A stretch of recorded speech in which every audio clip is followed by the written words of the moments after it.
नमस्कार साथियों, मैं मनीष कुमार शर्मा स्वागत करता हूं आपका एक बार फिर यादवेन स्मार्ट क्लासेस पर, जिस पर आप एसएससी जीडी की तैयारी कर रहे हैं। जैसा कि आपको पता है कि 12 बज चुके हैं और 12 बजे मैं आपके लिए एक सेशन लेके आता हूं जो आपके जीएस के प्रीवियस ईयर क्वेश्चंस का होता है, जिसमें मैं एसएससी जीडी के प्रीवियस ईयर क्वेश्चंस कराता हूं। ठीक है, तो जितने साथी मेरे साथ में जुड़े हैं मैं उनसे कहना चाहूंगा, आपका बड़ा भाई आपके सामने हाजिर हो चुका है। अब आपको करना है कि आप अपने साथियों को इस सेशन को, इस वीडियो को शेयर करना है, तो जल्दी से शेयर कर दीजिए। उसके बाद में हम अपनी पढ़ाई को स्टार्ट करेंगे और लगातार 20 से 25 क्वेश्चन जो हमारे पास में एसएससी जीडी से रिलेटेड प्रीवियस ईयर क्वेश्चन आते हैं उनको हम यहां पे करने वाले हैं, वो भी डिटेल के साथ में। तो जितने साथी जुड़े हैं, 8 से 10 लोग अभी जुड़े हुए हैं, मैं कहना चाहूंगा सभी लोग शेयर कर दीजिए और इस संख्या को बढ़ाइए। उन लोगों को बताइए कि क्लासेज यहाँ पे स्टार्ट होती हैं, रोजाना 12 बजे यहाँ पे क्लास चलती हैं और केवल एसएससी जीडी की क्लास नहीं, रेलवे की भी क्लासेज यहाँ पे चल रही हैं और एसएससी जीडी की क्लास, हिंदी की, मैथ्स की, रीजनिंग की और आपकी जीएस की क्लासेस कंप्लीट तरीके से आपके यहाँ पे क्वेश्चंस की प्रैक्टिस सीरीज यहाँ पे कराई जा रही है। ठीक है, तो चलिए स्टार्ट करते हैं। जय हिंद गौरी अंबेडकरवादी, जय हिंद। और एएसपी सभी का स्वागत है। जो लोग आ चुके हैं सेशन को जरूर शेयर जरूर कर दें, अपने साथियों को जरूर बुला लें, जिससे कि उनका थोड़ा सा फायदा हो सके कि यहाँ पर जीएस से रिलेटेड जो क्वेश्चंस हैं वो कैसे आते हैं, किस तरीके से पूछे जाते हैं, उन सब के यहाँ पे डिटेल से हम पढ़ने वाले हैं। ठीक है, और ये मैं बता ही चुका हूँ कि मैं पढ़ाने का तरीका मेरा केवल क्वेश्चंस का आंसर बताना नहीं होता है कि आपको क्वेश्चंस बता दिया और क्वेश्चंस के आंसर आपको दिखा दिया, तो वो मेरा तरीका नहीं है, क्योंकि वो तरीका तो आपको पता है कि नॉर्मली हम भी यूज कर सकते हैं। बुक लेके आ सकते हैं, बुक से क्वेश्चंस पढ़ा, पीछे आंसर होता है, आंसर देख लिया। मेरा मानना है कि अगर यहां पर मैं अगर बता रहा हूं तो उससे रिलेटेड और क्या क्वेश्चंस बन सकता है, वो क्वेश्चन भी यहां पे हम उनको एक्सप्लेन करते हैं, जिससे कि आने वाले क्वेश्चंस में जरूरी नहीं यही क्वेश्चन रिपीट हो जाए, इससे रिलेट करके कोई क्वेश्चन आ गया तो वहां पर आप आंसर कैसे निकालोगे, उसी के लिए यहां पे एक क्लास चलती है जिसको मैं डिटेल में आपको एक्सप्लेन करता हूं। तो अब बस जितने साथी हैं, एक्सप्लेन करने के साथ साथ यहां पे क्या करना है, आपको शेयर करना है। ठीक है, जल्दी से कर दीजिए शेयर।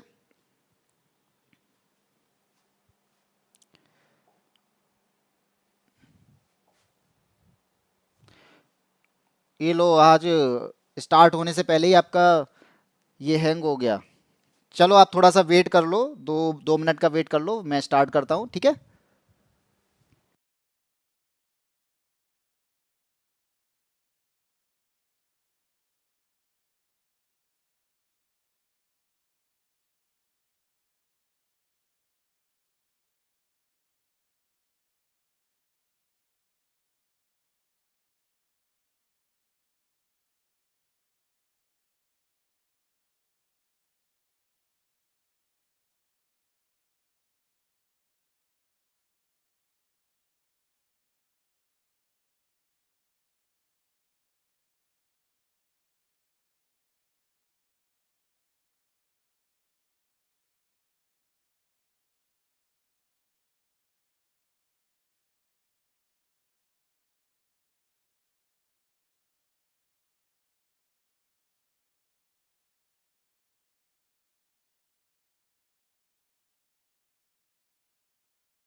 ठीक है, अब आ रही होगी आवाज, माइक ऑफ था।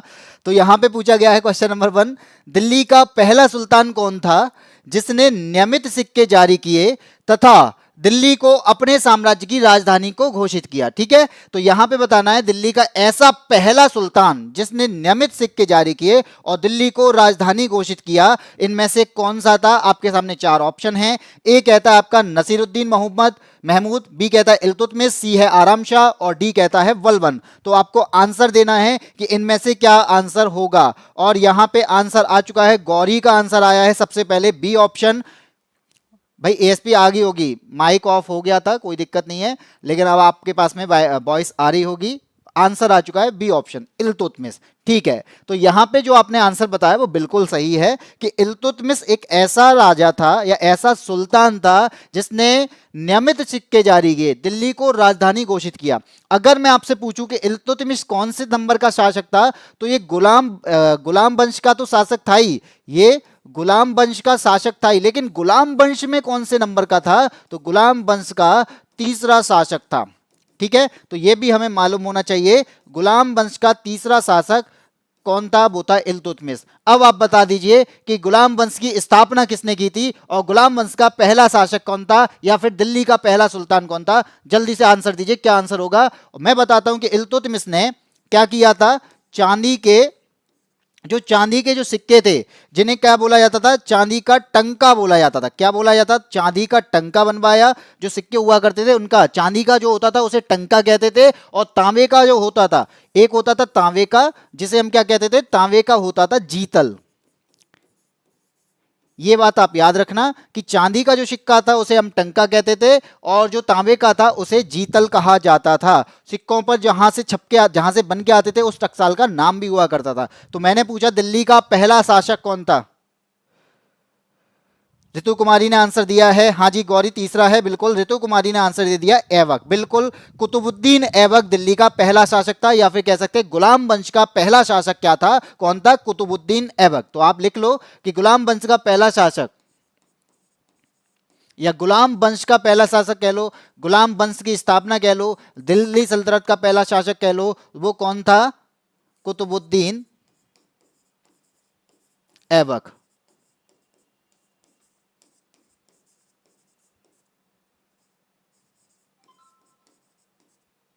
ठीक है, तो कुतुबुद्दीन ऐबक था। तो ठीक है, यहां पे आंसर आपको मिल गया, इल्तुतमिश। अब आगे बढ़ते हैं, अगले पे आते हैं कि संसदीय प्रणाली में वास्तविक शक्ति निहित होती है। संसदीय जो प्रणाली है, और ये मैं कल आपको पूरी डिटेल के साथ में कराएं क्वेश्चन। कल मैंने आपको तो जो आपके गुलाम वंश से रिलेटेड है या फिर कह सकते हैं दिल्ली सल्तनत, इस दिल्ली सल्तनत की ट्रिक भी बताई थी और ट्रिक के बाद में जो शासक थे उनकी ट्रिक भी बताई थी और पूरी तरीके से डिटेल में मैंने उसको बताया था। और ये संसदीय प्रणाली के बारे में मैं कल पूरी तरीके से डिटेल में बता चुका हूं, इसलिए आज के मैं आपको बताना है कि वास्तविक शक्ति निहित होती है। अगर आपने वो पढ़ लिया होगा तो आपको मालूम होगा कि इसका आंसर क्या होने वाला है। ए कहता है सिविल सर्वेंट्स, बी कहता है राष्ट्रपति, सी है मंत्रिमंडल और डी है यहां पे संसद। तो क्या आंसर होगा, एएसपी का आंसर है सी, गौरी का आंसर आ रहा है सी, और इसके अलावा ऋतु कुमारी ने भी आंसर दिया है सी, और सी आंसर क्या है, मंत्रिमंडल, जो कि बिल्कुल सही है। तो संसदीय प्रणाली में जो वास्तविक शक्ति जो निहित होती है वो किसमें निहित होती है, वो मंत्रिमंडल में होती है। इसके अलावा किसमें, पीएम और मंत्रिपरिषद। ठीक है, तो किस में होती है वास्तविक शक्ति, पीएम और मंत्रिपरिषद। और पीएम जो होता है वो क्या होता है, इसका मुखिया होता है। क्या होता है, पीएम इनका हेड होता है, इनका लीडर होता है, इनका मुखिया होता है, और यहाँ पे सरकार का ये मुखिया होता है। इसलिए संसदीय की वास्तविक शक्ति जो होती है वो पीएम और उनके मंत्रिपरिषद में निहित होती है। ठीक है, क्षमा शर्मा डी आंसर नहीं होगा, संसद में नहीं है। संसदीय प्रणाली की शक्ति की बात कर रहा है, वास्तविक शक्ति की बात कर रहा है, तो वो आपका प्रधानमंत्री और उनकी मंत्रिपरिषद में होता है। ठीक है, चलो आगे बढ़ते हैं, अगले क्वेश्चन पे आते हैं।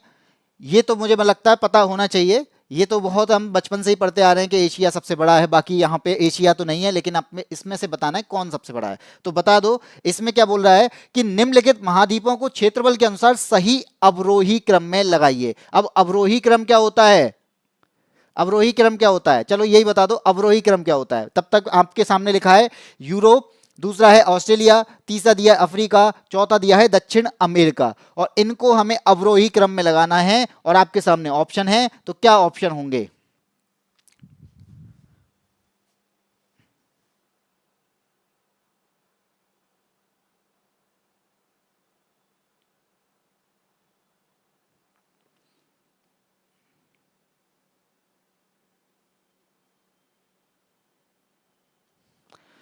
गौरी का आंसर है सी, पायल का भी आंसर आ रहा है सी, सी है 2143। तो सबसे पहले हमें पता होना चाहिए अवरोही क्रम क्या है। तो अवरोही क्रम होता है बड़े से छोटा, ठीक है। अवरोही का मतलब क्या है, बड़े से छोटे की ओर लगाना है। अब आपको यह मालूम होना चाहिए, मैं इनकी बात नहीं करूं, मैं टोटल की बात करूं, आपके पास में कितने महाद्वीप हैं, 7 महाद्वीप हैं। पूरे पृथ्वी में कितने महाद्वीप, 7 महाद्वीप माने जाते हैं। और पहला उसमें कौन सा है, पहला मैं वो बताऊंगा जो सबसे बड़ा है। तो सबसे बड़ा कौन सा है, वो है आपका एशिया। सभी जानते हैं कि एशिया सबसे बड़ा है। एशिया के बाद अगर पूछा जाएगा तो कौन सा सबसे बड़ा है, तो एशिया के बाद जो सबसे बड़ा महाद्वीप है, सबसे बड़ा कॉन्टिनेंट है, वो है आपका अफ्रीका। तीसरे की बात करेंगे तो वो कौन सा है, मैं इसको एन ए लिख देता हूं, क्योंकि यहां पे मैं लिखने से बेटर है मैं आपको समझा दूं कि नॉर्थ अमेरिका है, ठीक है। और फोर्थ जो है वो कौन सा है, वो फोर्थ जो है वो आपका साउथ अमेरिका है, ठीक है। थर्ड हो गया नॉर्थ अमेरिका, फोर्थ हो गया साउथ अमेरिका। अब इसके बाद में जो 5 है वो कौन सा है, वो है आपका अंटार्कटिका। 5 नंबर पे कौन सा आएगा, अंटार्कटिका आएगा। और 6 नंबर पे कौन आएगा, इसके बाद में यूरोप आता है। इसका मतलब हमें समझ में आ गया कि जो 7वां है और सबसे छोटा है वो कौन सा है, वो आपका ऑस्ट्रेलिया कॉन्टिनेंट है। तो यहां पे मैंने 7 महाद्वीप का घटता हुआ क्रम आपको बता दिया, और मुझे यही पता करना था। अब जो ऑप्शन में दिया है उसके अकॉर्डिंग आप देख लो कि सबसे पहले कौन सा आएगा। इनके अकॉर्डिंग सबसे पहले आएगा आपका अफ्रीका, यानी 3 नंबर पहले आएगा। 3 के बाद में कौन सा आएगा, तो आपका नॉर्थ अमेरिका, फिर साउथ अमेरिका, यहाँ पे दक्षिण अमेरिका है तो दक्षिण अमेरिका आएगा, फिर 4, और इसके बाद में 1, और लास्ट में आपका छोटा कौन है 2। तो 3 4 1 2 कौन सा ऑप्शन है, ऑप्शन नंबर डी यहाँ पे सही होगा। तो जो लोग यहाँ पे ऑप्शन नंबर डी के साथ में है वो बिल्कुल सही हैं, ठीक है। और डी का ऑप्शन दिया है रितु कुमारी ने, और इसके बाद एएसपी ने। कोई बात नहीं है, गलत हो गया, मैंने आपको सही तरीका बता दिया। और इसका मतलब होता है अवरोही होता है बड़े से छोटा, और आरोही को, आरोही जो होता है वो छोटे से बड़ा होता है, ठीक है। चलो आगे बढ़ते हैं क्वेश्चन नंबर 4 पे। क्वेश्चन नंबर 4 कहता है, ऋग्वेद में उल्लिखित प्रसिद्ध 10 राजाओं, जिसे दशराग्य युद्ध कहा जाता है, का युद्ध किस नदी के किनारे लड़ा गया था। तो बताओ 10 राग युद्ध जो है वो किस नदी के किनारे लड़ा गया था। सामने आपके ऑप्शन हैं पुरुषनी, सरस्वती, बिपाशा और अश्किनी। ये अश्विनी लिख गया है लेकिन ये क्या है, अश्किनी है। बताओ कौन सा आंसर होगा इसका। भूल गई हो कोई बात नहीं है, शिखा कुमारी का ऑप्शन नंबर डी था जो पुराने क्वेश्चन का होगा। एएसपी ने बता दिया है ए आंसर, तो ए है आपका पुरुषनी। तो बिल्कुल चलिए देखते हैं क्या आंसर होगा। मैं जब बात करूंगा ऋग्वेद की, तो आप ऋग्वेद के बारे में जानते ही हैं कि ऋग्वेद जो है इसमें कितने मंडल हैं। ये क्वेश्चन पूछा भी जाता है, कितने मंडल हैं भाई, 10 मंडल हैं। और इन 10 मंडल में कितने सूक्त हैं, तो वो 1028 सूक्त हैं। कितने सूक्त हैं, 1028 सूक्त हैं इसके अंदर। और अगर मंत्रों की बात की जाए तो इसके अंदर कितने मंत्र हैं, 10,462 मंत्र हैं। कितने हैं, 10,462 मंत्र हैं ऋग्वेद के अंदर, ठीक। अब मैं बात करता हूं कि इसमें दशराग युद्ध की बात की गई, इन्हीं ऐसे एक मंडल में किसमें किसकी बात की गई है, दशराग युद्ध की बात की गई है। और इसका मतलब है 10 राजाओं का युद्ध हुआ था। 10 राजाओं का युद्ध का मतलब यानी किसी ना किसी से हुआ होगा। ये किसके बारे में बता, कौन से मंडल में लिया गया है, ये 7वें मंडल में दिया गया है। कौन से, 7वें मंडल में दिया गया है। 10 में से 7वें मंडल में बताया गया है कि ऋग्वेद के 7वें मंडल में इसका जिक्र किया गया है कि 10 राज्य हुआ था। और भरत के राजा थे सुदास नाम के, उन सुदास नाम के राजा ने 10 राजाओं के बीच युद्ध किया था। और 10 राजाओं के बीच युद्ध करने के बाद भी अकेला जो राजा सुदास था वो यहां पे जीत गया था, ठीक है। लेकिन ये युद्ध जो हुआ था ये किस नदी के किनारे हुआ था, तो ये नदी थी आपकी पुरुषनी। कौन सी नदी थी, पुरुषनी नदी थी। इसका ऑप्शन नंबर ए सही हो जाएगा। कौन सी नदी थी, पुरुषनी नदी थी, या परुषणी नदी बोलते हैं, पुरुषनी नहीं परुषणी नदी बोलते हैं। तो वो आपकी कौन सी है। आज के टाइम पे परुषणी नदी का नाम क्या है, अगर मैं आज के टाइम की बात करूं तो आज के टाइम पे परुषणी नदी पुराना नाम था, नया नाम आपको बताना है क्या है।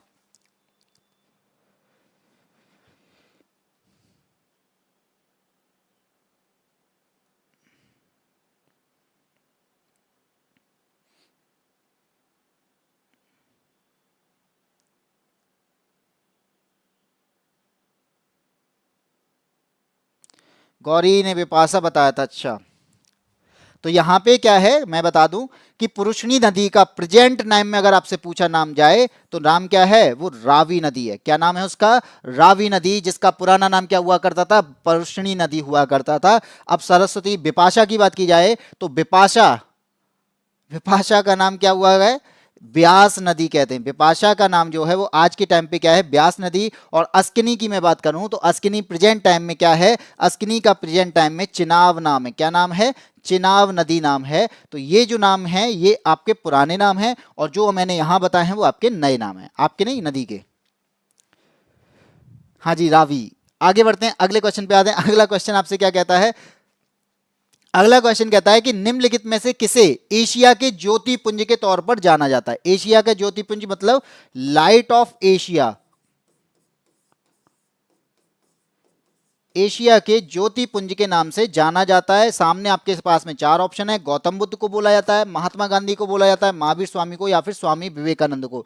तो जल्दी बताइए कि इनमें से किसे लाइट ऑफ एशिया के नाम से जाना जाता है। और आंसर क्या होगा, शिखा कुमारी का ए आंसर है, और एएसपी का आंसर आ चुका है ए। और जो लोग यहाँ पे ए के साथ में पायल ने भी आंसर दिया ए, तो बिल्कुल ए आंसर यहां पे सही होगा। और आपने अगर 10th किया है, भाई 10th तो सबने किया होगा, आपने क्या सबने किया है, तो 10th में आपके लिए एक बुक अलग से आती है। अगर शायद वो कोई यूपी बोर्ड से पढ़ा हो, ठीक है, यूपी बोर्ड से पढ़ा होगा, तो 10th में एक बुक आती है जिसका नाम है लाइट ऑफ एशिया। उस लाइट ऑफ एशिया में किसके बारे में बताया गया, पूरा जो है वो गौतम बुद्ध के बारे में बताया गया है। उससे रिलेटेड बहुत सारे क्वेश्चन आपके पेपर में बनते हैं 10th में। तो लाइट ऑफ एशिया किसकी बात कर रही है, गौतम बुद्ध की बात करती है। इन्हें क्यों बोला जाता है, अब लाइट ऑफ एशिया ने बोला क्यों जाता है, अगर आपसे ये क्वेश्चन पूछा जाए तो आपको मालूम होना चाहिए। तो बौद्ध धर्म के ये संस्थापक थे, इनका कौन सा धर्म था, इन्होंने कौन सा धर्म बनाया, बौद्ध धर्म। तो बौद्ध धर्म के ही कौन थे ये, अरे गलत लिख गया, बौद्ध धर्म के संस्थापक कौन थे, तो वो थे गौतम बुद्ध।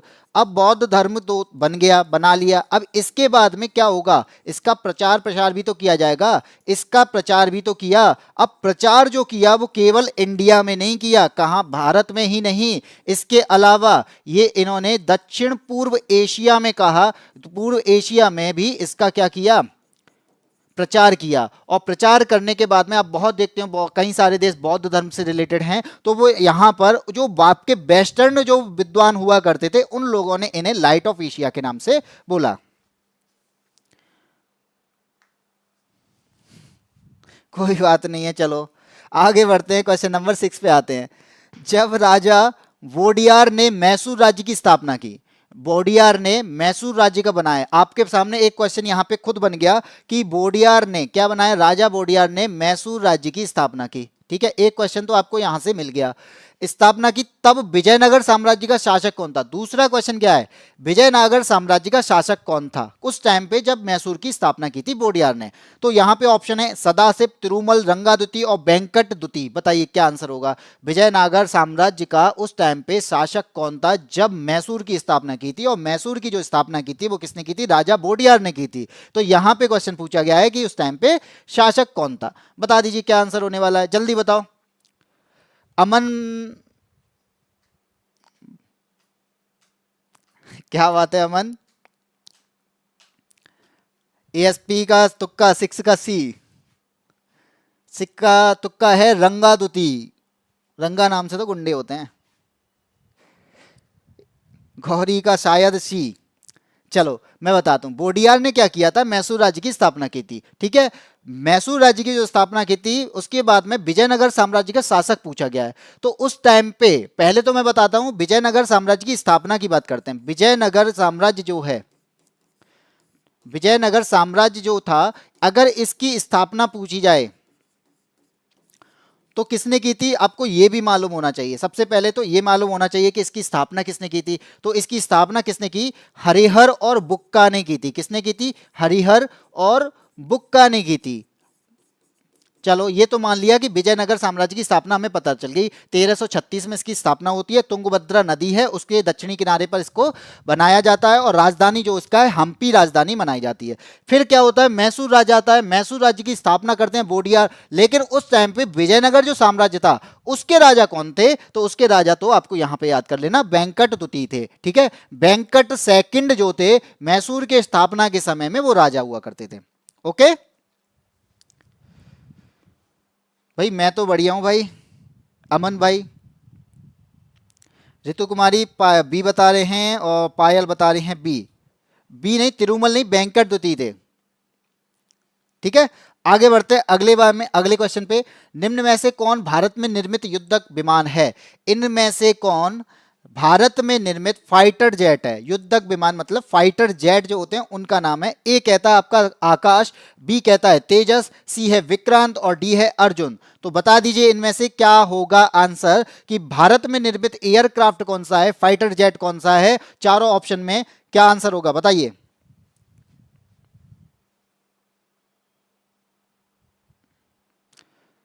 सबका गलत हो गया है। कोई बात नहीं है, सबका गलत हो गया है, सबको सही पता चल गया है। सही मैंने बता दिया, वेंकट द्वितीय जो थे वो यहाँ पे मैसूर की स्थापना के समय में राजा हुआ करते थे। और विजयनगर साम्राज्य की बात करें तो उस टाइम पे राजधानी जो थी वो आपकी हम्पी हुआ करती थी, विजयनगर साम्राज्य की। और विजयनगर साम्राज्य की स्थापना की अगर बात करें तो हरिहर और बुक्का ने उसकी स्थापना की थी। और कब की थी? तो 1336 में की थी। और आपसे पूछा जाए किस नदी के किनारे है, तो दक्षिणी तुंगभद्रा के दक्षिणी किनारे पर इसको इस साम्राज्य की स्थापना की गई थी। अब आंसर इसका बताना है। क्षमा शर्मा ने बता दिया ए आंसर, और यहाँ पे फिर से एएसपी बता रहे हैं तुक्का बी आंसर। भाई एएसपी क्यों, क्या हो गया आजकल, तुक्का बहुत लगा रहे हो? और गौरी भी बता रही हैं D.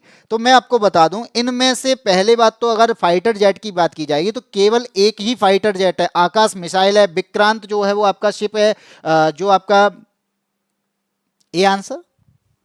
A Ritu Kumari A answer नहीं होगा। आकाश तो मिसाइल है, हमसे पूछा गया विमान कौन सा है तो वो तेजस है। और ये बहुत, ये तो सबने सुना ही होगा, ये भारत में निर्मित है। ये तेजस जो है भारत में निर्मित एयरक्राफ्ट है।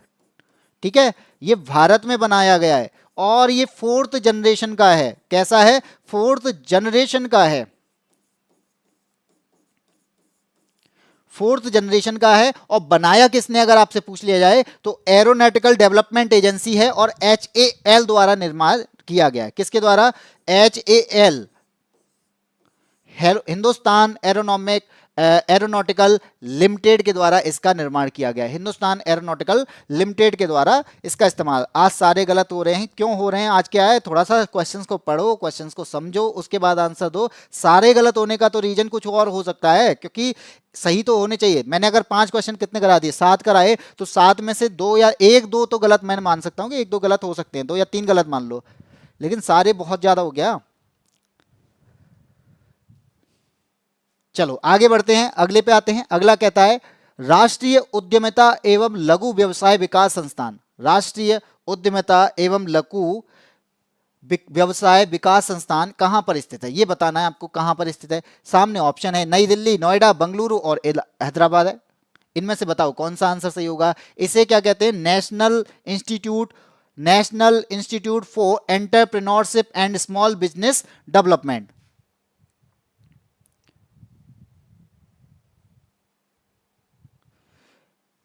एएसपी कुछ लिखते हो फिर डिलीट करते हो।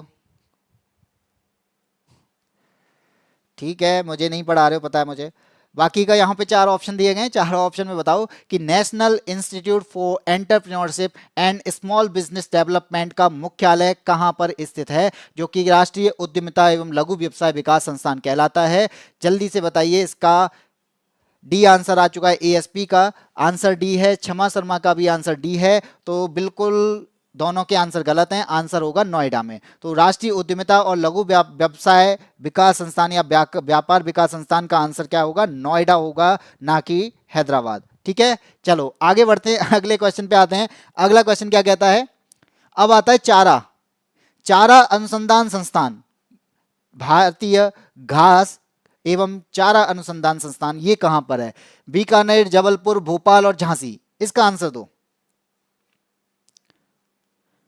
इसका तो आंसर मुझे लगता है इसका तो आंसर आ जाना चाहिए तुरंत ही, क्योंकि इसमें तो कुछ ऐसा है नहीं। ये तो मैंने कई बार बताया है, जो आपके यूपी से रिलेटेड क्वेश्चन भी कराए थे। जब यूपी जीके चला था तो मैंने बहुत बार इसको बताया था। यूपी जीके के अलावा जब मेरी जीएस की क्लास एसएससी सीजीएल के लिए चलती थी तब भी मैंने ये बहुत बार बताया है। और आज भी मैं इसको क्वेश्चन को लेके आया हूँ। और क्यों लेके आया हूँ? इसलिए नहीं लेके आया क्योंकि मुझे कराना है, मैं इसलिए लेके आया हूँ क्योंकि ये प्रीवियस ईयर क्वेश्चन में आया हुआ क्वेश्चन है। तो आंसर गलत नहीं होना चाहिए। आंसर आ चुका है, क्षमा शर्मा का डी आंसर है। पहले 8 का डी, अच्छा 9 का बी बताया है और 9 का डी है। एएसपी का। तो एएसपी तो बिल्कुल सही है, क्षमा शर्मा। यहां पे आंसर होगा झांसी, क्योंकि चारा अनुसंधान संस्थान कहां पर है? ये यूपी में, उत्तर प्रदेश में। और मैंने अभी ही बात की है कि मैंने यूपी जीके पढ़ाया था, तो मैंने बहुत बार बोला था, बहुत बार पढ़ाया इसको, तो यूपी जीके से रिलेटेड अगर मैं पढ़ा रहा हूं तो यूपी में ही होगा ना। तो यहां पे आंसर क्या हो जाएगा? ऑप्शन नंबर डी होगा, झांसी में। कृष्णा डी आंसर, ऋतु कुमारी का डी आंसर बिल्कुल, जिनका अब डी आंसर है वो बिल्कुल सही है। आगे बढ़ते हैं। अब आता है फिरोज शाह तुगलक। फिरोज शाह तुगलक द्वारा स्थापित दार उल शफा क्या था? फिरोज शाह तुगलक के द्वारा एक की स्थापना की गई जिसका नाम था दार उल शफा। अब ये था क्या, ये पूछा जा रहा है। ए कहता है भाई दानशाला, यानी यहां पे दान किया जाता था। बी कह रहा है अस्पताल, क्योंकि यहां पे हॉस्पिटल बनाए थे इसने। सी कहता है पुस्तकालय है, लाइब्रेरी की बात कर रहा है। और डी कहता है जो तीर्थयात्री थे उनके लिए इसने एक अतिथि गृह का निर्माण किया था। तो फिरोज शाह तुगलक ने दारुल शफा के नाम से क्या किया था? जो इसका मतलब क्या होता है? जीवन का अंतिम भाग। दारुल का मतलब होता है जीवन का अंतिम भाग, लेकिन इसका मतलब नहीं बताना, हमें बताना है कि इनमें से चारों में से कौन सा सही होगा। और आंसर क्या है? आप आंसर दिया करो। कौन? मैं तो देता हूं भाई। मैं नहीं दे रहा तो कौन दे रहा है? ऋतु कुमारी का आंसर बी है। एएसपी ने भी तुक्का लगा दिया है। तुक्का आज चलो, एएसपी इस बार तुक्का बहुत सही गया तुम्हारा। और यहाँ पे कृष्णा ने भी आंसर दिया है बी। तो जिन लोगों का आंसर बी है वो बिल्कुल सही है कि दारुल शफा के नाम से, दारुल शफा के नाम से इन्होंने क्या बनाया था? एक अस्पताल बनाया था, जहां पे क्या होता था? गरीबों का मुफ्त इलाज होता था। मुफ्त का मतलब वहां पे टाइम पे गरीबों का मुफ्त इलाज, यानी फ्री इलाज किया जाता था इसके अंदर। ठीक है, तो दारुल शफा का मैंने जो अर्थ बताया, तो वो अर्थ भी क्या है? जीवन का अंतिम पड़ाव, जीवन का अंतिम पड़ाव या अंतिम भाग। तो मतलब समझ लो, जब जीवन का अंतिम भाग हो तब आपको क्या याद आएगा? तब आपको अस्पताल याद आएगा या फिर भगवान याद आएंगे। तो या तो तीर्थयात्री हो सकता था या फिर अस्पताल हो सकता था। तो आंसर क्या होगा? पहले तो खुद को सही करना होता है, जब सही नहीं होते हैं तब हम तीर्थयात्री बनते हैं। ठीक है, तो यहां पे आंसर क्या होगा? ऑप्शन नंबर बी हो जाएगा। और फिरोज शाह तुगलक की बात करें तो यहां पे मैंने तुगलक वंश को कई बार पढ़ाया है, कल भी मैंने पढ़ाया था, मैंने आज भी बताया। और आज जब मैंने शुरुआत पहला क्वेश्चन किया था वो भी आपका दिल्ली सल्तनत से था। तो दिल्ली सल्तनत का एक ही पेपर में 2 क्वेश्चन आए हुए, आप खुद समझ लो, एक ही पेपर में 2 क्वेश्चन दिल्ली सल्तनत से रिलेटेड। इसके अलावा अगर आपसे पूछा जाए फिरोज शाह तुगलक ने और क्या किया था, तो दीवान ई खैरात, दीवान ए खैरात। अब ये क्या था? खैरात, यहां पे दीवान ए खैरात। तो दीवान ए खैरात का मतलब खैरात नहीं, दीवान ए खैरात। तो इसका मतलब क्या था? ये जो इसने खोला था, ये मैरिज ब्यूरो खोला था। इसने क्या किया था? दीवाना खैरत के नाम से मैरिज ब्यूरो खोला था, जो आजकल आपकी वेबसाइट है, मैट्रोमोनियल वेबसाइट है शादी.com, उस तरीके का ये पहले तो विवाह ब्यूरो, यानी यहाँ पे ये विवाह के लिए यहाँ पे गरीबों को बुलाता था, वहाँ पे शादी कराता था। इसके अलावा यहाँ पे इसने रोजगार के लिए भी काम किया। तो जो नौकरी के लिए रोजगार ब्यूरो भी आने इसने ओपन कराया था। तो ये भी आप याद रखो कि अस्पताल भी पहले तो उसने पहले क्या दिया? पहले आप विवाह करो, विवाह करोगे तो फिर क्या होगा? रोजगार चाहिए, रोजगार चाहिए तो क्या होगा? फिर आप धीरे धीरे करके क्या करोगे? बीमार हो जाओगे। तो फिर उसने दारुल शफा बनाया। नमस्ते भाई विजय दास। चलिए आगे बढ़ते हैं, अगले क्वेश्चन पे आते हैं। अगला क्वेश्चन आपसे क्या कहता है? अगला क्वेश्चन आपसे कह रहा है इंग्लैंड में विधि के शासन का क्या अर्थ है? इंग्लैंड में विधि के शासन का क्या अर्थ है? ऑप्शन आपके सामने है। विधि का शासन मतलब होता है कानून का शासन। ठीक है, ए कहता है विधि का परिसीमन। परिसीमन का मतलब होता है यहाँ पे जो एरिया होता है उस एरिया के अकॉर्डिंग, जितना एरिया है वहां पे कितनी पॉपुलेशन निवास करती है, उस पॉपुलेशन के बेस पर हम वहां पे कितने यहाँ पे सांसद की जरूरत होती है, किसने यहाँ पे विधायक की जरूरत होती है, कितनी सीट की जरूरत होती है, उस पर यहाँ पे क्या करते हैं? उस पर सर्वे करते हैं, वो आपका परिसीमन कहलाता है। बी है राज्य का मनमाना अधिकार, तो मनमाना तो यहाँ पे होगा नहीं। सी कहता है विधि के समक्ष सभी समान है। और डी कहता है प्रशासन का संवैधानिक परिसीमन। तो इनमें से विधि का शासन क्या है? जिंदा हो तो भाई जिंदा नजर आओ, बिल्कुल सही बात है। मैं तो नजर आ रहा हूं जिंदा, बिल्कुल। आंसर क्या होगा? विजय ने आंसर दे दिया है डी, ऋतु कुमारी ने आंसर दिया है सी। तो यहां पे आंसर क्या होगा? देखो मैंने बताया था विधि के शासन का अर्थ होता है जो आपका कानून है, कानून को सर्वोच्च मानना, कानून को सर्वोच्च मान के चलना, वो हमारा विधि का शासन होता है। जैसे हम संविधान को सर्वोच्च मान के चलते हैं तो वो हमारे लिए क्या, विधि का शासन है। अभी सभी इसमें होना क्या चाहिए, इनके अकॉर्डिंग क्या होगा भाई, परिसीमन तो हमारी जरूरत अभी नहीं है, मनमाना अधिकार तो गलत हो ही जाएगा। बचा क्या, ऑप्शन नंबर सी बचा। सी कहता है कि विधि के समझ यानी कानून की नजर में सभी जो हैं वो समान है, कानून की नजर में सभी नागरिक क्या होंगे, समान होंगे। अगर किसी ने कुछ किया है तो जब मान लीजिए कुछ किसी ने, बड़े लोगों ने किया या छोटे लोगों ने, तो दोनों के में क्या होगा, समान सजा होगी। ऐसा नहीं होगा कि बड़े लोग आजकल अलग है, वो हम इस कानून के अकॉर्डिंग तो कहते हैं कि हाँ ऐसा है, लेकिन होता नहीं ऐसा, वो बात अलग है, ठीक है। और राज्य की शक्ति का दुरुपयोग रोकना, राज्य का मनमाना अधिकार नहीं है, यहाँ पे राज्य की शक्ति का दुरुपयोग रोकने की यहाँ पे कोशिश की जाती है। हाँ जी बिल्कुल, क्षमा शर्मा कंफर्म है, आंसर सी होगा। आगे बढ़ते हैं, गायत्री मंत्र। उसी सेट में ऋग्वेद से रिलेटेड 2 क्वेश्चन हैं, उसी दिन आए हैं। एक ही पेपर में ऋग्वेद के 2 क्वेश्चन और एक ही पेपर में वो आपका जो दिल्ली सल्तनत है उसके 2 क्वेश्चन। तो समझो, थोड़ा सा इस पर ध्यान दो कि क्वेश्चन अगर आ सकते हैं तो 2-2 3-3 क्वेश्चन एक ही चैप्टर से आ सकते हैं। आने को चांसेस तो कैसे, एक भी ना आए, आने को आ जाए तो 2-3 आ जाए, तो 2-2 क्वेश्चन आपको एक ही चैप्टर से मिल रहे हैं। आंसर क्या होगा, गायत्री मंत्र के नाम से प्रसिद्ध मंत्र सर्वप्रथम किस ग्रंथ में मिलता है? तो ये तो आपको मालूम है किस में मिलता है भाई, इनमें से चारों में से, तो ये तो सबको मालूम होना चाहिए। सुबह सुबह हम गायत्री मंत्र ही पढ़ते हैं, जब हम स्कूल जाते थे तो गायत्री मंत्र पढ़ाया जाता था सबसे पहले, गायत्री मंत्र के बाद में स्टार्ट होती थी हमारी। सी आंसर आ रहा है सबका, बिल्कुल ऑप्शन नंबर सी, ऋग्वेद। अब ऋग्वेद में पूछा जाए तो ऋग्वेद में मैंने बता दिया था 10 मंडल हैं, और उन 10 मंडल में किस मंडल में ये, तो तीसरे मंडल में है। ऋग्वेद के तीसरे मंडल में गायत्री मंत्र का जिक्र किया गया है, यानी गायत्री मंडल। बिल्कुल पायल ने आंसर दिया है, तीसरा आंसर, मतलब सी बताया कि तीसरा मंडल बताया, ये तो मैं कंफ्यूज हो गया भाई। हाँ जी बिल्कुल सी आंसर होगा। आगे बढ़ते हैं, अगले पे आते हैं। मुस्लिम लीग के लाहौर अधिवेशन की अध्यक्षता किसने की थी? मुस्लिम लीग के बारे में मैंने कल भी बताया था, तो देखो मुस्लिम लीग से रिलेटेड यहाँ पे क्वेश्चंस बन रहे हैं। तो मुस्लिम लीग के बारे में हमने कल पढ़ा कि इसकी स्थापना हुई, स्थापना के बाद में इसमें 1913 में कौन शामिल हुआ, मोहम्मद अली जिन्ना इसमें शामिल होते हैं, और इसने किस क्या क्या मांगे की थी उसके बारे में बताया था। ये अंग्रेजों के वफादार, यानी अंग्रेजों की तरफ झुकाव इनका था। इन्होंने बंगाल विभाजन का समर्थन किया था, यानी विभाजन किया जाए उसका समर्थन किया था। तो इनसे रिलेटेड, और एक राष्ट्र यानी एक अलग मुस्लिम आबादी के आधार पर एक अलग राष्ट्र की इन्होंने मांग भी की थी। तो यहां पे आंसर क्या हो जाएगा कि लाहौर अधिवेशन की अध्यक्षता किसने की थी? तो इसके अकॉर्डिंग जो 1940 में जो लाहौर अधिवेशन हुआ था, इसकी अध्यक्षता किसने की थी? ये की थी मोहम्मद अली जिन्ना ने। किसने की थी? Option number C, Mohammad Ali Jinnah ने। तो जितने भी लोग हैं सी के साथ जा रहे हैं, बिल्कुल वो सही है। कृष्णा का, ऋतु कुमारी का, पायल का, सी आंसर है, बिल्कुल सही है। और यहां पे इस लाहौर अधिवेशन में हुआ क्या था, एक लाहौर प्रस्ताव लाया गया था, और लाहौर प्रस्ताव में क्या रखा गया कि मुस्लिम आबादी जितनी है, इस पूरी मुस्लिम आबादी के लिए हमें एक अलग राष्ट्र दिया जाए। और इसमें यह बात करता है कौन? मोहम्मद अली जिन्ना, लाहौर अधिवेशन में मुस्लिम लीग की पार्टी की तरफ से। एएसपी का पता नहीं, एएसपी आंसर आ गया मोहम्मद अली जिन्ना। आगे बढ़ते हैं, नहीं पता है तो मैं बताता तो हूं। आगे बढ़ते हैं, क्वेश्चन नंबर 14। अब आ गया लाहौर अधिवेशन। लाहौर के बाद में होता है हमारे यहाँ पे बंबई अधिवेशन। यहाँ पे मुस्लिम जो ये पार्टी थी मुस्लिम लीग, ये हिंदू से लड़ रही थी, और यहाँ पे ये लोग जो थे कांग्रेस, ये अंग्रेजों से लड़ रहे थे एक तरीके से।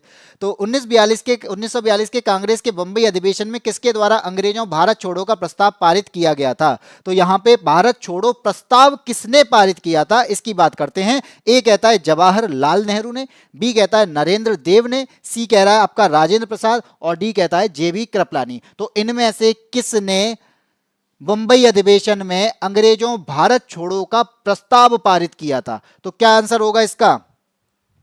13 का पता नहीं, आगे आंसर दो भाई। 13 नहीं, अब ये तो क्वेश्चन नंबर 14 चल रहा है। तो यहां पे आंसर क्या हो जाएगा? आंसर तो आपको बताना है, बाकी मैं बता देता हूं कि 8 अगस्त 1942 की बात है। तो 8 अगस्त 1942 में होता क्या है कि महात्मा गांधी आते हैं। महात्मा गांधी का क्या करते हैं? ब्रिटिश रूल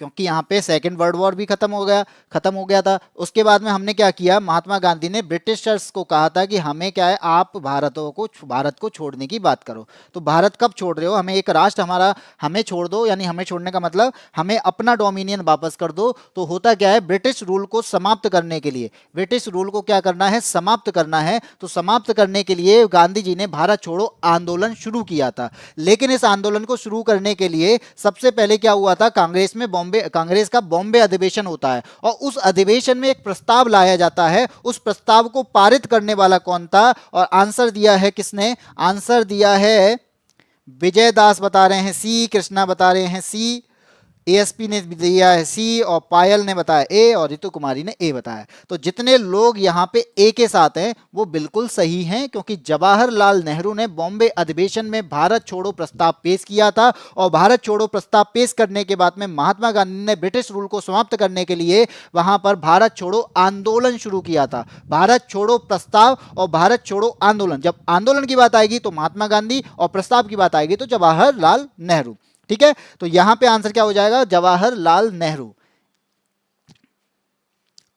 आगे बढ़ते हैं, अगला क्वेश्चन क्या है, अगला क्वेश्चन कहता है कि संसदीय शासन प्रणाली में मंत्रिपरिषद व्यवस्थापिका के माध्यम से किसके प्रति उत्तरदायी होता है। ये तो मैंने अभी करा ही दिया था, पहला क्वेश्चन शायद यही था, पहला या दूसरा। तो संसदीय शासन प्रणाली में मंत्रिपरिषद के माध्यम से किसके प्रति उत्तरदायी होना चाहिए। तो आपको पता है कि जो संसदीय प्रणाली है, संसदीय प्रणाली किसके किसके लिए, यानी आपका प्रधानमंत्री और मंत्रिपरिषद के उत्तरदायी होती है। और यहाँ पे मंत्रिपरिषद किसके लिए उत्तरदायी होती है, उसके लिए पूछा जा रहा है। तो मंत्रिपरिषद यहाँ पे जनता के प्रति उत्तरदायी होनी चाहिए, किसके प्रति, जनता के प्रति।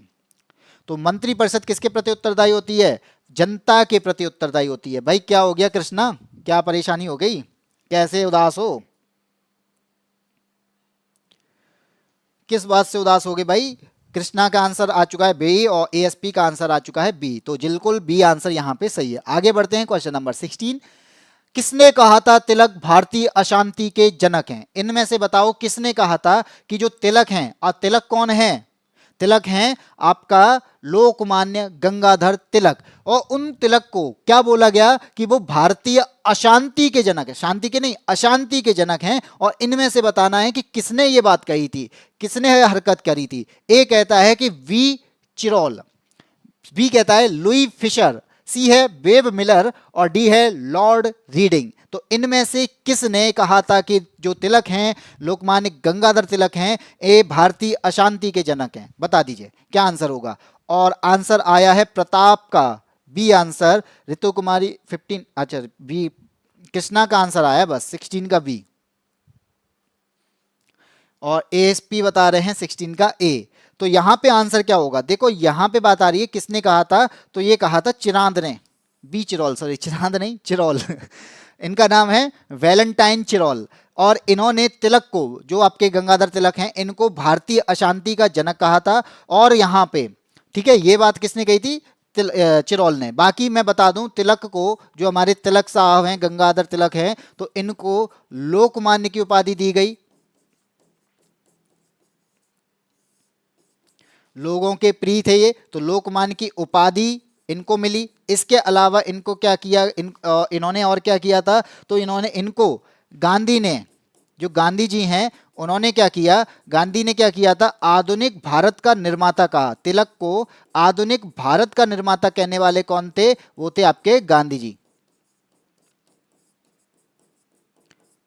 ठीक है, स्वराज पार्टी की स्थापना की बात आती है या स्वराज आंदोलन की बात आती है, तो किसके द्वारा होती है, वो तिलक के द्वारा, स्वराज आंदोलन। और स्वराज आंदोलन की अगर बात करूंगा मैं, तो स्वराज आंदोलन में इन्होंने एक नारा दिया था कि स्वराज मेरा जन्म सिद्ध अधिकार है और मैं इसे लेकर रहूंगा। क्या है, स्वराज मेरा जन्म सिद्ध अधिकार है, मैं इसे लेकर रहूंगा। इसी तरीके से आप ऐसे जॉब के लिए भी आप अपना कह सकते हो ना, हम अपने आप को नारा दें कि भाई जॉब मेरा एक अधिकार है, मैं इसे लेकर रहूंगा। उसके लिए आपको मेहनत करनी पड़ेगी, क्योंकि हमने जिस तरीके से भारत को स्वतंत्र कराने के लिए कितनी मेहनत करनी पड़ी, उसी तरीके से आपको भी यहाँ पे, अब यहाँ पे आप ये मत कहना मैं क्रांतिकारी बन जाऊँ, लेकिन यहाँ पे अपने लिए एक रूम के अंदर वहाँ पे उनको पढ़ना है, और पढ़ने के बाद में क्या करना है, वहाँ पे प्रैक्टिस लगानी है कितना भी कुछ भी हो जाए, आपको ये जॉब लेकर रहनी है, चाहे वो एसएससी जीडी ही क्यों ना हो, चाहे वो आपका रेलवे का एग्जाम हो, कोई भी एग्जाम हो, आपको वो जॉब चाहिए तो आपको यहां पे मेहनत करनी पड़ेगी।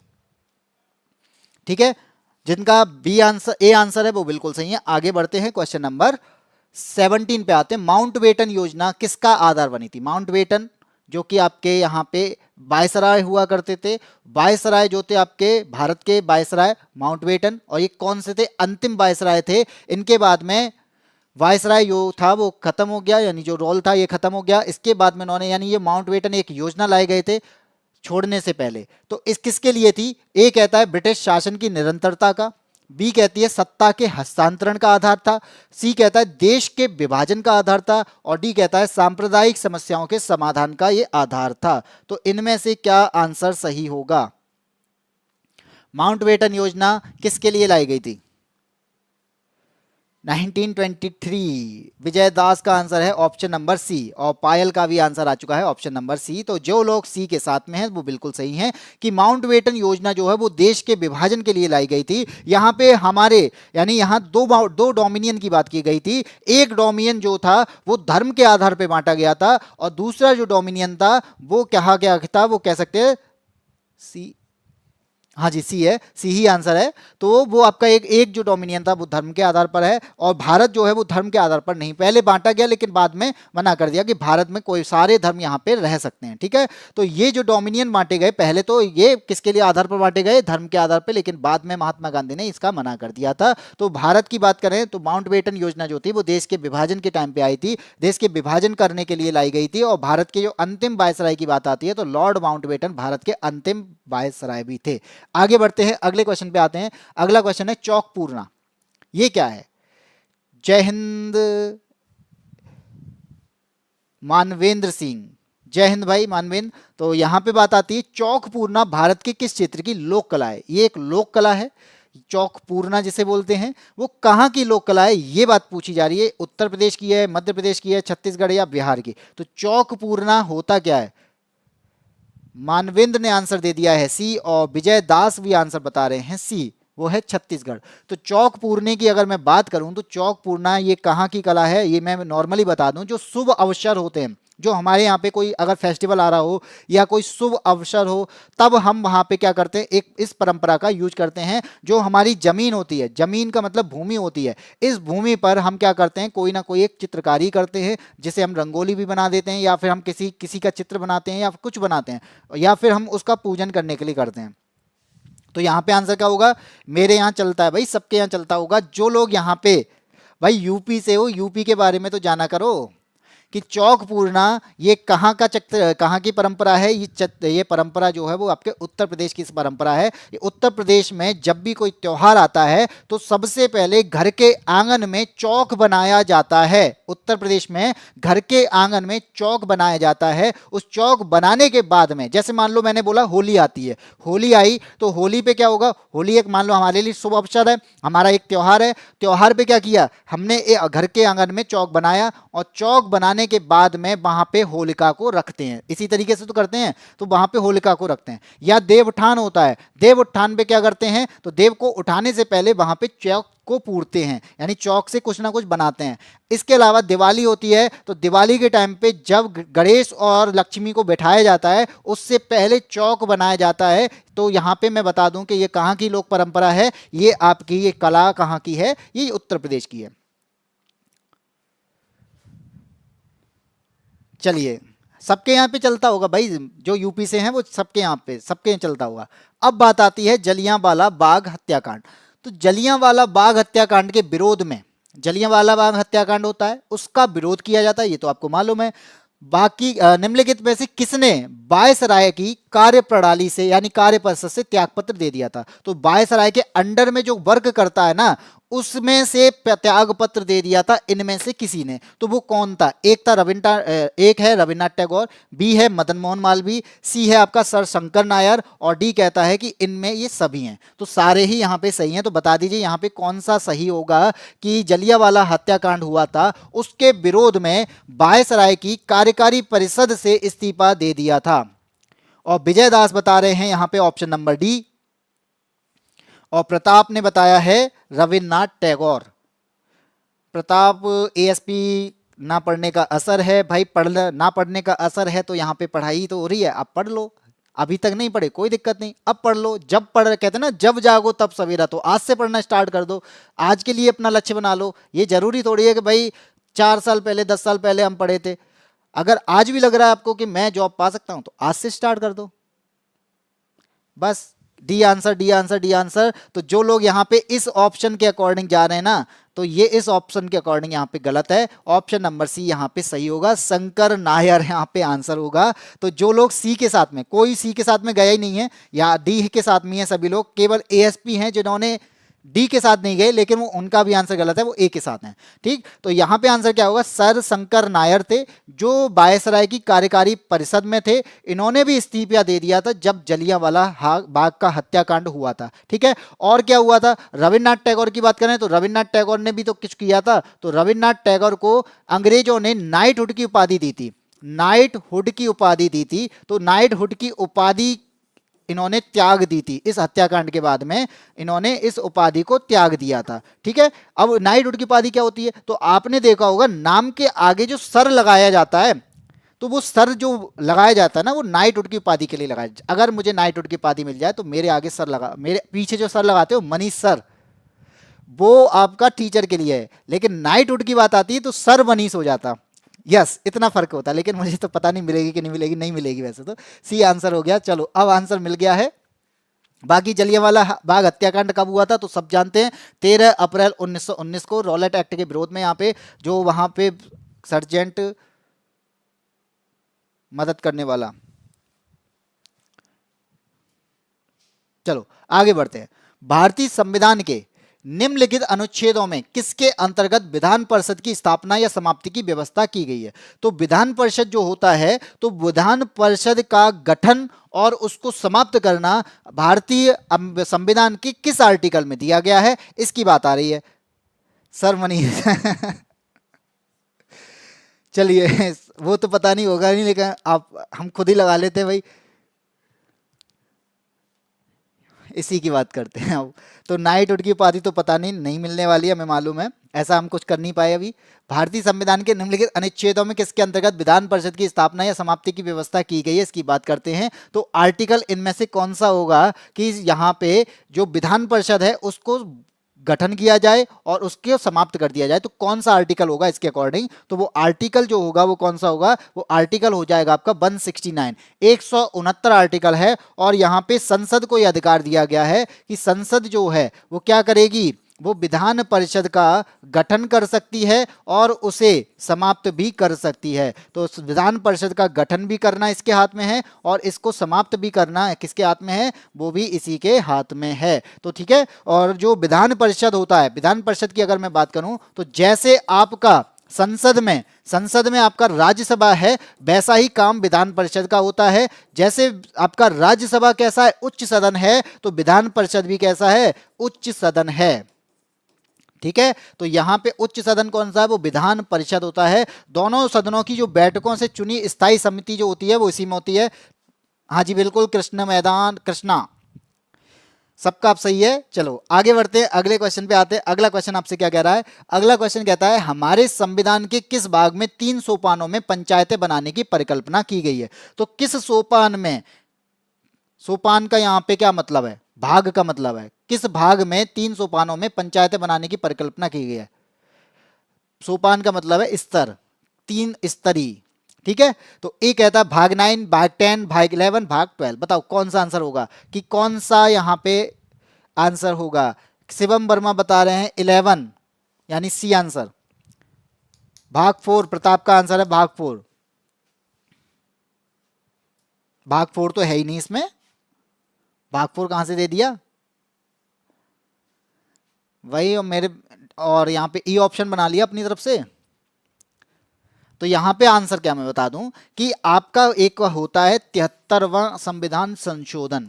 कौन सा संविधान संशोधन, 73वां संविधान संशोधन होता है भाई। संशोधन होता है तो होगा क्या, कुछ ना कुछ इसमें ऐड किया जाएगा। तो ऐड इसमें क्या किया गया, अब ये होता कब है, अगर मैं आपसे क्वेश्चन पूछा था तो 1992 में होता है। अब ये होता क्या है इसमें कि इसमें एक भाग जोड़ा जाता है, इसमें एक भाग जोड़ा गया। अब भाग जो जोड़ा गया वो कौन सा जोड़ा गया, वो भाग था आपका 9, भाग 9 को यहाँ पे जोड़ा गया। अब इस भाग 9 बात किसकी करता है तो वो किसकी बात करता है, पंचायत की बात करता है। किसकी बात करता है, पंचायत की बात करता है, पंचायती राज से जुड़ा हुआ है। ठीक है, पंचायती राज से ये जुड़ा हुआ है, पंचायत से संबंधित इसके अंदर प्रावधान है। अगर आपसे पूछा जाए आर्टिकल कौन से हैं, तो भाग 9 में जो आर्टिकल हैं वो 243 की बात करता है। 243 से 243 ओ तक के जो आर्टिकल हैं वो किससे रिलेटेड है, पंचायत से रिलेटेड है। तो इसका आंसर जो होने वाला है वो भाग 9 होगा। और पंचायती त्रिस्तरीय की बात करते हैं तो आपका पंचायत का गठन जो है गांव में, मध्य में या उच्च स्तर पर भी होगा, यानी 3 स्तर पर होना चाहिए, इसकी बात की जा रही है इसके अंदर। तो हमारा यही, अब आपको यहां पे आंसर देना है कि कौन सी कमेटी है, किस कमेटी के आधार पर हम यहां पे पंचायत को लेके आए थे, उसका आंसर दो। टूंडलाज नंबर 1 एजुकेशन प्लेसेस यादविन स्मार्ट क्लासेस। भाई होना चाहिए, क्यों नहीं होना चाहिए, हमारे यहाँ पे आपको पता है यादविन स्मार्ट क्लासेस में जो आपका यादविन स्मार्ट क्लासेस है, सुबह आपकी क्लासेस चलती हैं, ऑफलाइन भी क्लासेस चल रही हैं, ऑनलाइन भी क्लासेस चल रही हैं। बाकी आप यहाँ पे आके जुड़ोगे, मिलोगे तो आपको पता चल जाएगा किस तरीके का एजुकेशन प्लेटफॉर्म है ये। बिल्कुल शिवम वर्मा, अशोक मेहता, बिल्कुल बलवंत राय, अशोक मेहता दोनों हैं यहाँ पे, बिल्कुल आंसर आ चुका है 21 का ए। आगे बढ़ते हैं अगले क्वेश्चन नंबर 22 पे। यहां पे बताना है आपको उदारीकरण, निजीकरण और भूमंडलीकरण, ये हिंदी में दिया गया है कि नई आर्थिक नीति का प्रधानमंत्री किस द्वारा घोषित की गई, कौन से प्रधानमंत्री के द्वारा घोषित की गई। क्वेश्चन ये है कि जो आपका उदारीकरण है, निजीकरण है, वैश्वीकरण है, ये जो है इसकी ये जो आर्थिक नीति आई थी, नई आर्थिक नीति, इसको घोषित करने वाले प्रधानमंत्री कौन थे। तो ये आपसे पूछा गया है, बता दीजिए ये है क्या, पहले तो ये बता दो। एएसपी का तो आंसर भी आ गया, लो सी नरसिम्हा राव।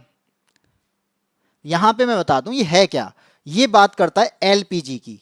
ठीक है, एलपीजी, एलपीजी का मतलब यहां पे गैस सिलेंडर से नहीं है, एलपीजी का मतलब है यहां पे लिबरलाइजेशन, प्राइवेटाइजेशन और ग्लोबलाइजेशन, जिसका हिंदी यहां पे दी गई है। लिबरलाइजेशन का मतलब उदारीकरण, प्राइवेटाइजेशन का मतलब है निजीकरण और ग्लोबलाइजेशन का मतलब है वैश्वीकरण। ठीक है, तो यहां पे ये बात कही जा रही है। और इसको लाने वाले कौन थे, एलपीजी जो रिफॉर्म्स हुए थे, इसको लाने वाले कौन थे, वो थे आपके डॉक्टर मनमोहन सिंह। कौन थे, डॉक्टर मनमोहन सिंह थे। अब आपको मालूम है कि भारत की जो अर्थव्यवस्था है वो 1991 के टाइम पे चरमरा गई थी, और चरमराने का मतलब है वो गिरती जा रही थी। गिरने के टाइम पे हुआ क्या था कि यहाँ पे मनमोहन सिंह आते हैं, जो कि उस टाइम पे वित्त मंत्री हुआ करते थे, वो एलपीजी रिफॉर्म्स लेके आते हैं, लिबरलाइजेशन, प्राइवेटाइजेशन और ग्लोबलाइजेशन। इसमें होता क्या है, इसमें लिबरलाइजेशन का मतलब है कि आपके यहाँ पे जो कंपनीज आ रही हैं उनके लिए, या आपके यहाँ पे खुद की कंपनी है उनके लिए यहाँ पे क्या करना, अपने नियमों में ढील देना। ठीक है, अपने नियमों को ऐसा बनाना, उदार बनाना, और टैक्स से रिलेटेड जो भी चीजें हैं उनको क्या करना, उनको कम करना। यहां पे ये बात की गई। प्राइवेटाइजेशन की बात करते हैं तो आज के टाइम पे आप इसका जो कहते हैं ना, इसका जो आज वर्ड याद नहीं आ रहा, यानी आज के टाइम पे जो प्राइवेटाइजेशन हो रहा है, आज के टाइम पे जो प्राइवेट चीजें हो रही हैं, यानी जो हमारे पास में सारी चीजें पहले गवर्नमेंट हुआ करती थी, उन गवर्नमेंट चीजों को, जो आपकी संस्थाएं, उन ऑर्गेनाइजेशन को धीरे धीरे क्या करना, प्राइवेट करते जाना। वो क्या बात करता है, कौन, एलपीजी रिफॉर्म्स बात करता है। ठीक है, इसके बाद में जी से रिलेटेड है ग्लोबलाइजेशन, यानी ग्लोबलाइजेशन का मतलब है कि आप जो हैं अपनी कंपनीज को, जैसे आप, मैं कहता हूं हमें अमेरिका में जाके व्यापार करना, या फिर किसी कंपनी का हमारे यहाँ पे आना, ये सब क्या है, किसी अदर देश में हमारी कंपनीज का होना, ये सब क्या है, ग्लोबलाइजेशन के अंदर आता है। तो ये एलपीजी रिफॉर्म्स लेके आए मनमोहन सिंह, और यहाँ पे जो नीति लाई गई, इससे रिलेटेड जो नीति लाई गई, जो पॉलिसी लाई गई, वो कब लाई गई थी, तो ये 1991 में लाई गई। तो कब पास हुई थी, तो 24 जुलाई 1991 में ये पास हुई थी। ठीक है, ये बात तो मुझे पता चल गई। अब होगा क्या, यहां पे लागू करने में अहम भूमिका तो डॉक्टर मनमोहन सिंह की है, क्योंकि लेके तो वो ही आ रहे हैं, लेकिन यहां पे जो उस टाइम पे प्रधानमंत्री थे। कहते ना आज के टाइम पे मोदी सरकार ये कर रही है, मोदी सरकार वो कर रही है, चाहे वो कोई भी मंत्रालय करता हो, लेकिन नाम क्या होता है? मोदी सरकार का। तो ऐसे ही यहां पे बात आती है, उस टाइम पे प्रधानमंत्री का ही तो नाम होगा। तो उस टाइम पे पीएम जो थे वो कौन थे? वो आपके नरसिम्हा राव थे। तो ऑप्शन नंबर यहां पे कौन सा सही हो जाएगा? ऑप्शन नंबर सी यहां पे सही होगा। यानी भारतीय जो इकोनॉमी थी उसको उठाने के लिए हमें वैश्विक इकोनॉमी से जोड़ना, भारतीय इकोनॉमी को, इंडियन इकोनॉमी को वैश्विक बनाने के लिए या फिर इसको उठाने के लिए, क्योंकि चरमरा गई थी, इसको उठाने के लिए क्या करना? वैश्विक इकोनॉमी से, वर्ल्ड की इकोनॉमी से जोड़ना। इसमें यही हुआ था क्योंकि हमारे पास में बहुत सारा आर्थिक संकट आ गया था, सोना गिरवी रखने की नौबत आ गई थी। इसका विजय दास का आंसर, आप जो आंसर डी दे रहे हैं भाई गलत है, ऑप्शन नंबर डी नहीं होगा। अटल बिहारी वाजपेयी तो आपके बाद में आए थे 1991 के बाद में, और अटल बिहारी की पूरी सरकार तो आपकी कब रही थी? 1999 में, जो 2004 तक चली थी। बाकी तो ये 1 साल 13 दिन के लिए बन पाए थे। जी बिल्कुल, आगे बढ़ते हैं, अगले क्वेश्चन पे आते हैं। अगला क्वेश्चन क्या कहता है? भारत से निम्नलिखित में से कौन एक उत्पाद सामान्यतः निर्यात नहीं किया जाता? ऐसा कौन सा उत्पाद है जिसको हम यहां से एक्सपोर्ट नहीं करते, नहीं निर्यात नहीं किया जाता? ठीक है, ए कहता है गेहूं, बी कहता है चावल, सी है चीनी और डी है दालें। बता दो ऐसा कौन सा उत्पाद है जिसको भारत से निर्यात नहीं किया जाता? क्योंकि भारत जितना वहां पे कहते ना कि जितना हम प्रोडक्शन कर रहे हैं उतना कंज्यूम कर लेते हैं। तो इसमें से आंसर क्या होगा? गेहूं, चावल, चीनी और दालें। तो इनमें आंसर क्या होगा? तो जो लोग आंसर दे रहे हैं, क्या आंसर दे रहे हैं? शिवम वर्मा का सी, प्रताप बता रहे हैं चीनी, एएसपी बता रहे हैं चीनी, विजय दास भी बता रहे हैं चीनी,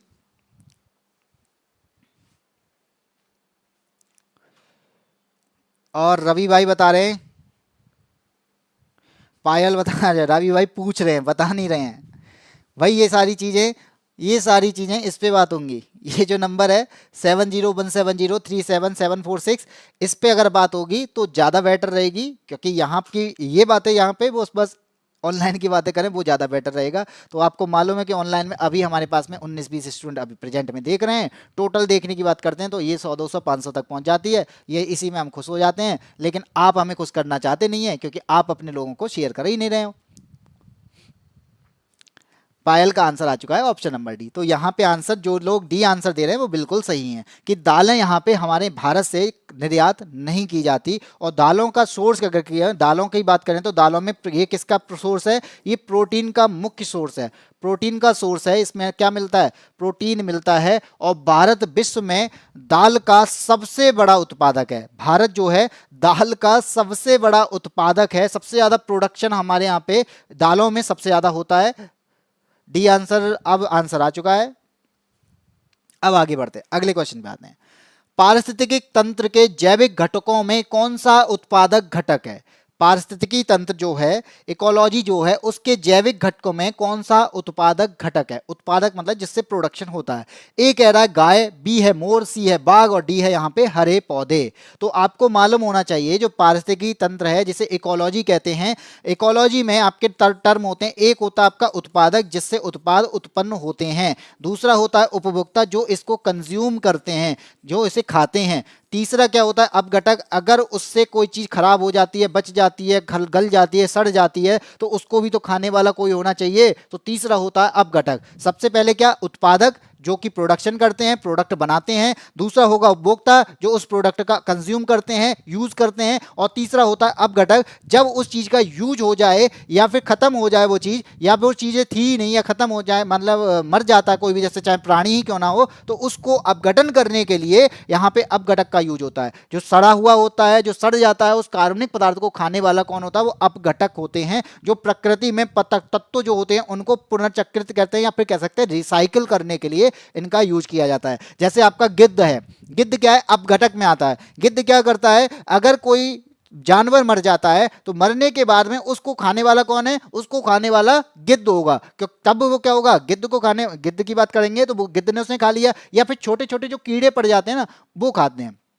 तो ये क्या कहलाएंगे? ये अपघटक कहलाएंगे। ठीक है, पायल और कृष्णा का आंसर, एएसपी का आंसर, प्रताप का, शिवम का, सबका जो आंसर आ रहा है वो डी आ रहा है, बिल्कुल सही है। तो उत्पादक कौन करेंगे? हरे पौधे जो होंगे वो उसका प्रोडक्शन करेंगे। उपभोक्ता कौन होंगे? हम लोग होंगे। और उस उपभोक्ता के अंदर भी आपकी चेन बनती है। तो प्रथम प्रकार के उपभोक्ता, प्रथम उपभोक्ता, तृतीय, द्वितीय और तृतीय, इस टाइप के उपभोक्ता 3 टाइप के होते हैं। और आपकी बात करें फूड चेन की बात करें तो फूड चेन में भी आपकी 5 टाइप की फूड चेन बनती है। फूड चेन में टाइप कितने टाइप हो सकते हैं? 5 ही फूड चेन के टाइप बन सकते हैं। ठीक है, तो पहला आपका कंज्यूमर हो गया, यानी जो आपको प्रथम कंज्यूम मतलब जो हरे पौधे को खा रहे हैं। दूसरा क्या होगा? जो हरे पौधे को खा रहे हैं उनको कौन खा रहा है?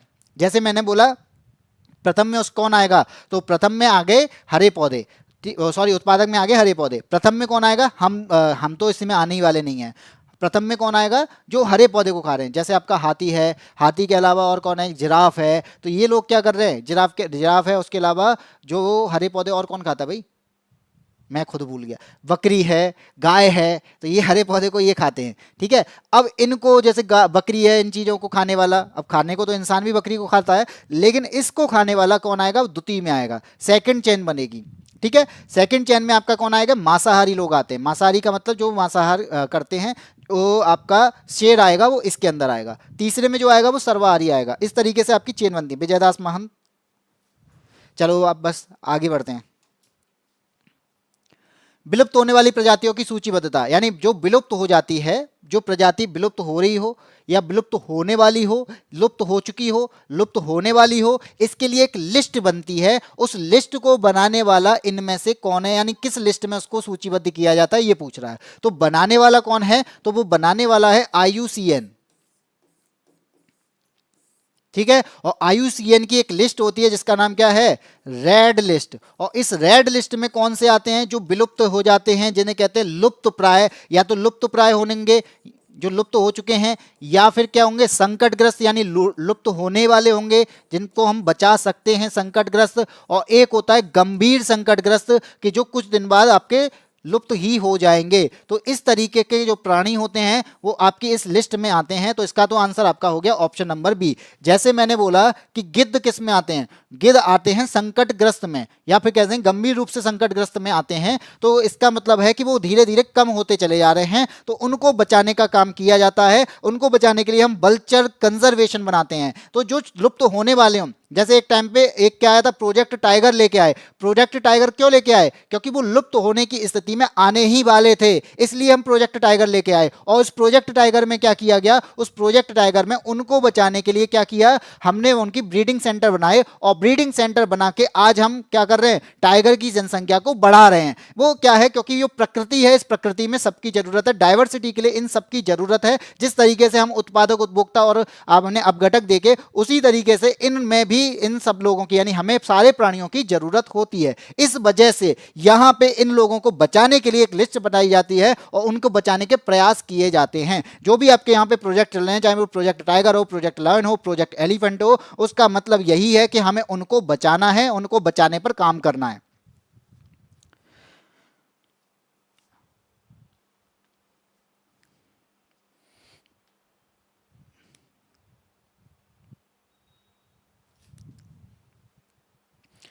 मतलब टॉप पे ले जाना चाहता हूँ, बस मुझे एक इंस्टीट्यूट चाहिए। आप भी अमीर, मैं भी अमीर, बच्चे सभी दिमाग से अमीर, यही मेरा एम है। मन करे तो मिल लेना आके, चॉइस इज योर्स। भाई बनाना तुम्हें है, तुम आके मिल सकते हो, उसमें क्या दिक्कत है? और अमीर की बात है तो भाई यहाँ पे कोई भी अमीर नहीं है। हम लोग भी आपको दिख रहे हैं कि अमीर है, कहाँ से अमीर है भाई? ओके, कोई दिक्कत नहीं है। चलिए आगे बढ़ते हैं, अगले क्वेश्चन पे आते हैं। अगला क्वेश्चन है जलवायु परिवर्तन का कारण। जलवायु परिवर्तन का कारण, ए है आपका ग्रीन हाउस गैसेस, बी है ओजोन परत का क्षरण, सी है प्रदूषण, और ऑप्शन नंबर डी कहता है ये सभी। तो यहाँ पे यही बात आ रही है। तो जलवायु में जो चेंजेस आ रहे हैं उनका कारण इनमें से क्या हो सकता है? तो बता दीजिए क्या होगा। और शिवम वर्मा ने आंसर दे दिया है सभी। तो बिल्कुल इसका जो आंसर होने वाला है वो सभी है, क्योंकि आपको पता है कि ओजोन लेयर जो है वो ओजोन लेयर में भी छिद्र हो चुका है। छिद्र होने की वजह से क्या हुआ है? तो वहां पे हमारे जो प्रकृति है उस प्रकृति में यानी जलवायु में चेंजेस आ रहे हैं। ग्रीन हाउसेस गैसेस इफेक्ट जो डालती हैं उससे भी हमारी प्रकृति में या जलवायु में इफेक्ट आ रहा है। प्रदूषण की वजह से भी इफेक्ट पड़ता है। तो इनकी वजह से यहाँ पे आप देखो, जैसे आपने सुना होगा ग्लेशियर का पिघलना, तो ग्लेशियर का पिघलना किसकी वजह से? जलवायु में परिवर्तन की वजह से है, क्योंकि हमारे यहाँ पे कार्बन डाइऑक्साइड का स्तर कहीं ना कहीं पॉइंट में बढ़ रहा है, और अगर वो बढ़ रहा है तो इसका मतलब क्या है? इसका मतलब है कि हमारे यहाँ पे गर्मी का प्रकोप होगा। गर्मी का प्रकोप होगा तो क्या होगा? जो ग्लेशियर हैं उनको पिघलना स्टार्ट होगा, और जब ग्लेशियर पिघलेंगे तो पिघलने से क्या होगा? वहां पे समुद्र का स्तर बढ़ेगा। अगर समुद्र का स्तर बढ़ेगा तो जो छोटे छोटे कंट्री हैं उनको डूबने का खतरा बढ़ेगा। जैसे एक रिपोर्ट आई थी कि जलवायु का स्तर इतना बढ़ रहा है कि इसको बढ़ने पर हो क्या रहा है कि समुद्र का स्तर है वो थोड़ा बढ़ चुका है, और एक टाइम ऐसा आएगा कुछ 50-100 साल के अंदर जो भारत है, उस भारत के जो कोस्टल एरिया हैं वो कोस्टल एरिया खत्म हो जाएंगे, वो डूब जाएंगे, और छोटे छोटे जो आइलैंड्स कंट्री हैं वो डूब जाएंगे। तो वो रीजन क्या है? वो रीजन है जलवायु में चेंजेस का, वो रीजन है कार्बन डाइऑक्साइड के स्तर का बढ़ने का। तो इसी वजह से क्या कहा जाता है? कार्बन डाइऑक्साइड या कार्बन के स्तर को क्या किया जाए? कम किया जाए, जिसके लिए भारत ने लक्ष्य कौन सा रखा है? 2070 का लक्ष्य रखा है कि हम 2070 तक कार्बन को न्यूट्रल करने का प्रयास करेंगे। कार्बन न्यूट्रल का मतलब क्या होता है? जितना कार्बन का प्रोडक्शन किया है उतने कार्बन का हमें क्या करना है? हमें उतने कार्बन को प्रोडक्शन के अलावा खत्म भी करना है। खत्म करने का मतलब इस तरीके से खत्म तो उस तक खत्म नहीं कर पाएंगे, लेकिन हमें यहां पे उन मशीनरी की जरूरत होगी, और उन मशीनरी को खरीदने का भारत के पास में इतना पैसा नहीं है, जिस वजह से धीरे उन्होंने अपना जो लक्ष्य रखा है 2070 रखा है। ठीक है, तो इसी तरीके से यहां पे आज के क्वेश्चन यहां पे हो जाते हैं खत्म। तो आपको ये क्लास कैसी लगी आपको बताना है। इसके अलावा जो साथी मेरे साथ में जुड़े हुए हैं उनसे मैं कहना चाहूंगा कि चैनल को सब्सक्राइब जरूर करके जाएं, और जो साथी मेरे साथ में जुड़े हुए हैं वो चैनल को शेयर भी किया करें, जिससे कि आपके जो अपने साथी हैं उनको ये फायदा मिल सके कि जो एसएससी से रिलेटेड, मैं कहता हूं एसएससी नहीं किसी भी एग्जाम की अगर तैयारी कर रहे हैं, जीएस पूछा जाता है और आप वो जीएस की तैयारी मेरे से यहां पे करते हैं, तो आपको वहां पे कोई ना कोई फायदा होने वाला है। चाहे वो 1 घंटे में आपको थोड़ा सा ही फायदा हो, लेकिन इंप्रूवमेंट आप देखोगे जरूर। कहते हैं ना, इंप्रूवमेंट एक दिन नहीं होता, एक दिन में नहीं होता, लेकिन एक ना एक दिन होता है। उसके लिए हमें प्रयास करने होते हैं। तो रोजाना इसी क्लास से जुड़ते रहिए। सुबह 12 बजे यानी दोपहर में 12 बजे, तो 12 बजे ये क्लास होती है, और 12 बजे ये क्लास होके आपको एक यहाँ पर आप में खुद में इंप्रूवमेंट आएगा जब आप हमारी क्लास से इस तरीके से जुड़े रहोगे। तो आप बता दो क्लास आपको कैसी लगी। एएसपी भाई थैंक यू। भाई सभी गरीब हैं।